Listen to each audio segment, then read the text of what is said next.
চলুন, আমাদের border complete হয়ে গেছে। আজকের এই বর্ডারটি আমরা কমপ্লিট করলাম। আর এই বর্ডারটা আমরা কীভাবে বানিয়েছি সব কিছু কিন্তু আপনাদের ডিটেলসে আমার ইউটিউব চ্যানেলে ভিডিও দেওয়া থাকবে।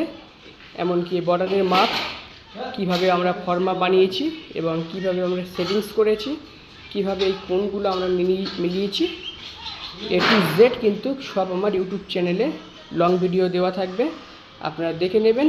এবং প্রত্যেকটি কোণ কিন্তু আমরা মিলিয়ে দিয়েছি। তো বন্ধুগণ, ভিডিওটি দেখতে কেউ মিস করবে না, খুব শীঘ্রই ভিডিওটি আপলোডিং করা হবে। তো খুব সুন্দরই লাগছে বর্ডারটা, খুব সিম্পল, মাপটা খুব সিম্পল, তবে ফিটিংস করাটা একটু ঝামেলা আছে। তো আমি যদি আপনাদেরকে সেটা বলে দিই, আপনারা খুব শীঘ্রই পারবেন। তো এই বর্ডারটা কে কে দেখতে চাই অবশ্যই আমাকে কমেন্ট করবেন। আর কার কার এই ভিডিও এই বর্ডারের ফর্মা চাই সেটাও আমাকে কমেন্ট করবেন। তারপরে আমি আপনাদের জন্য ভিডিওটি বানাবো। কুদ্দুস ভাই এই যে